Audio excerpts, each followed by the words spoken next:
Hello, hello, hello. Welcome to Storytime with Rev Mel.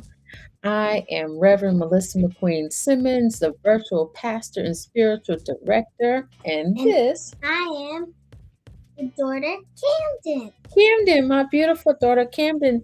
Thank you for joining us today. And if this is your first time joining us for Black History Month or your first time joining us, welcome. We are glad you have joined us today. You are where you need to be. It's Black History Month, and we are here to celebrate today. And we will celebrate 3 more Mondays reading a book. And today we are reading Max. Let me slide it over. Max the Tag Along Moon. So before we get to reading, I want you to, I know you have noticed all the books behind us.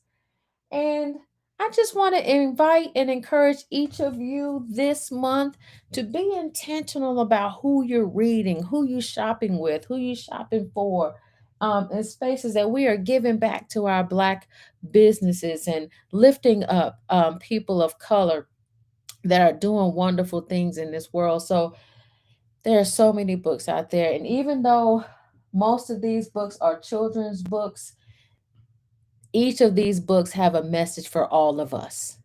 And even you will see that even with this book today. So before we get started, I want to just allow you to bring all of yourself to the space where you are. Gather your things, gather your mind, gather your thought, gather your body, so you can be fully present as we read and share this story with you. And after we read the story, Camden and I will talk a little bit about it, and we'll open up the space for you and to type in or say what spoke to you. Or you can even answer the questions about what we talk about. So I'm going to say a quick, I'm going to do a quick centering moment. Allow your body and your breath to catch up with each other. Allow your feet or your hips or your back, wherever or however you are planted, allow it to fall in its place, in its space, so you can hear and listen and be able to receive the message from this book. And after this book, you will allow yourself to dig a little deeper in meditation and reflect on what you have heard and how you can use it as you move on. Okay, let's get to it. So I am about to read Max and the Tagalong Moon by Floyd Cooper.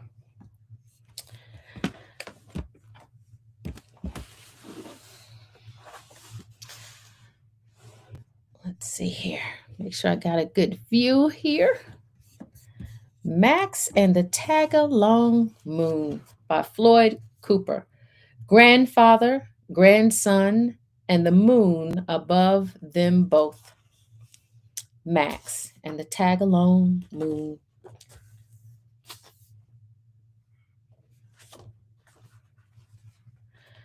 One night, as Max was leaving Grandpa's house, he reached up to give Grandpa a big hug goodbye. In the sky behind Grandpa appeared a big, fine moon. Look, Grandpa, the moon! That old moon will always shine for you. On and on. Grandpa and Max gazed quietly at the big moon together as it embraced them in soft yellow light. Max smiled at the moon, and Grandpa then climbed into the car. Bye bye, Grandpa. Bye bye, moon. As the car pulled away, Max kept his eyes on Grandpa until he disappeared from sight. And all he saw was the moon. And all he saw was the moon. Max kept his eyes on that moon, waiting for it to disappear too.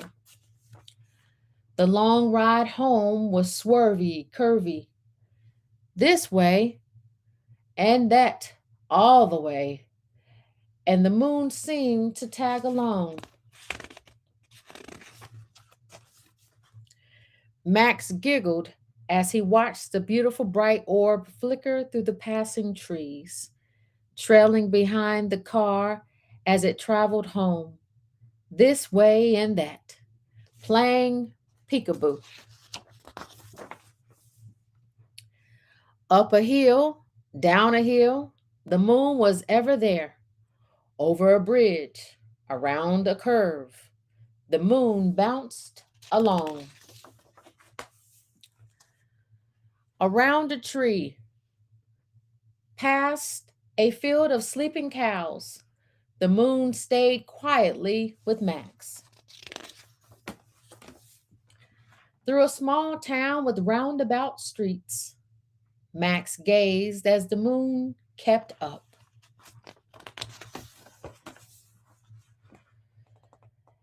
At the mouth of a tunnel and out the other end, Max smiled when he saw the moon there, waiting.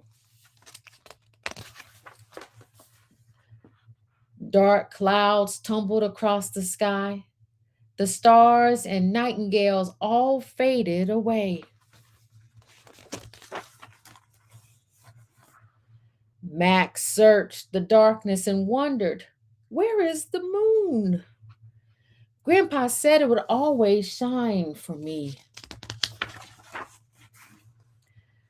Finally home, Max took one last look at the empty night sky. I guess that old moon couldn't shine for me all the way home. Upstairs in bed, the room was dark. Max felt alone. He missed Grandpa. He missed that tag along moon.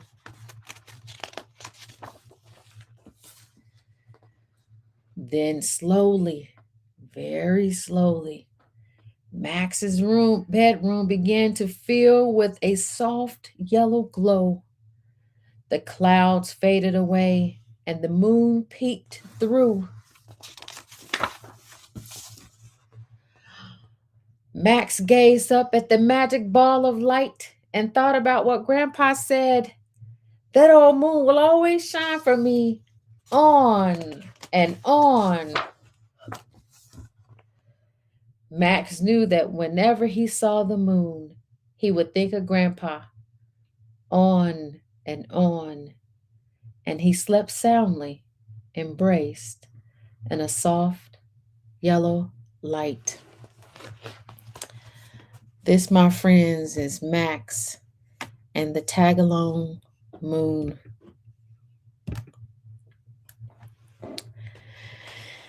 Such a beautiful story.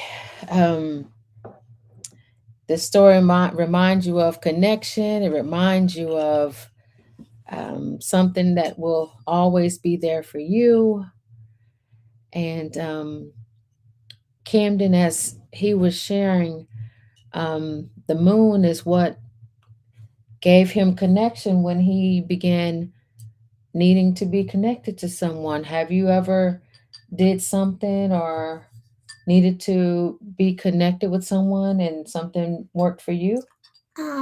Like if one of our family members like had to stay at their mother's house, I'll sleep on their side of the bed. Oh, okay, wonderful. So you get connected when you sleep with one of us when one of the parents are gone. Wonderful, wonderful, wonderful.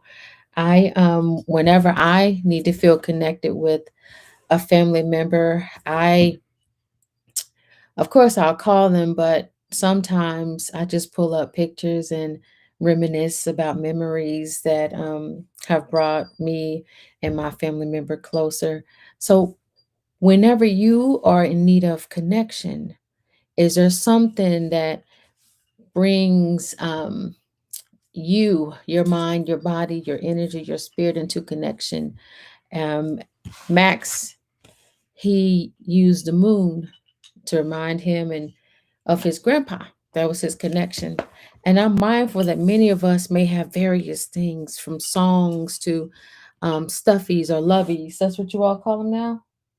I call them stuffies, but people about other people might call them different.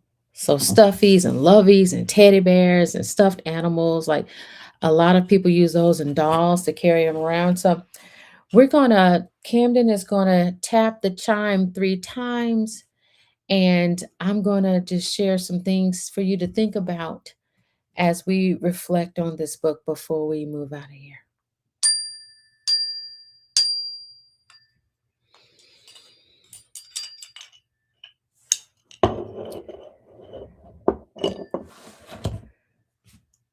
So each of you think about the last time you felt connected. What did you do? What helped you get connected?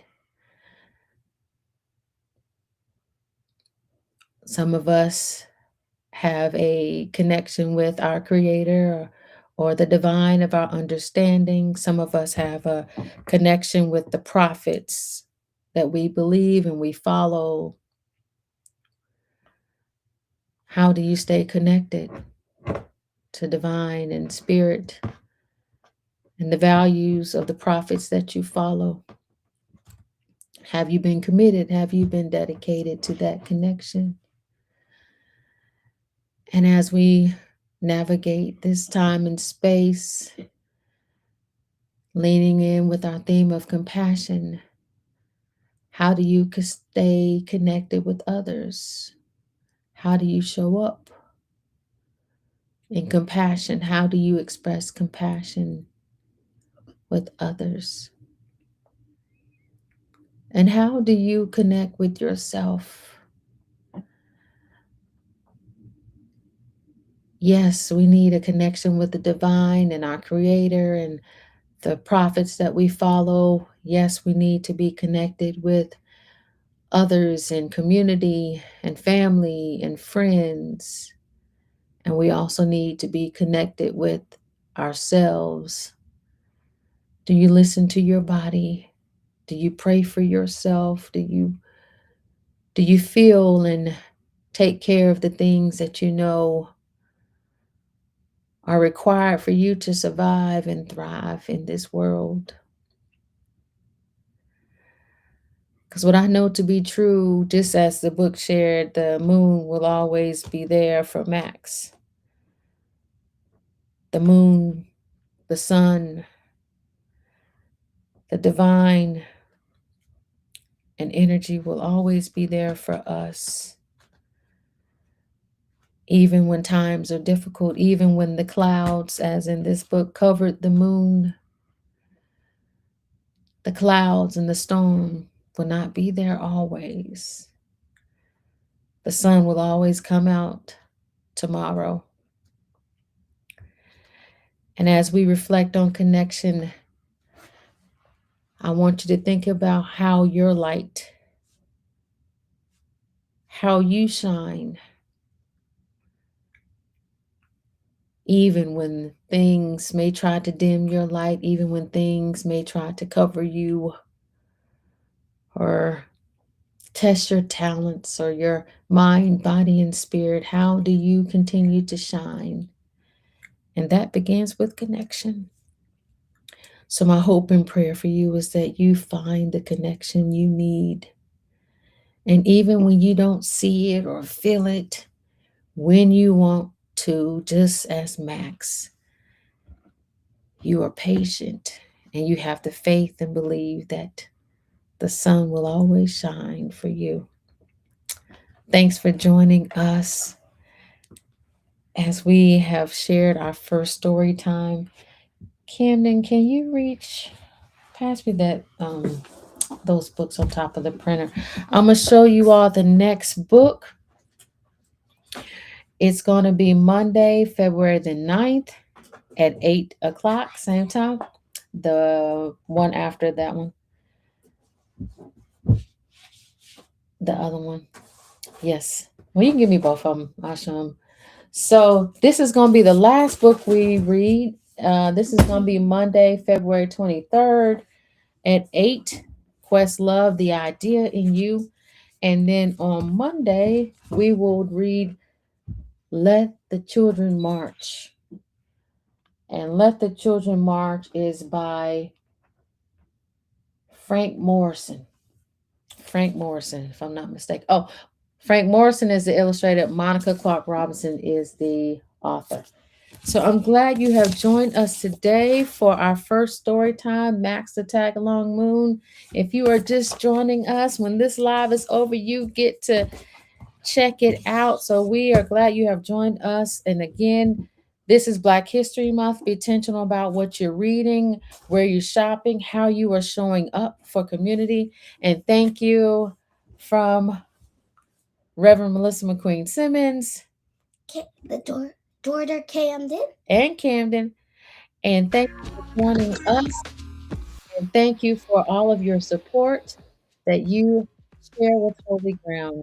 Peace, Go for it. peace is out. Peace out.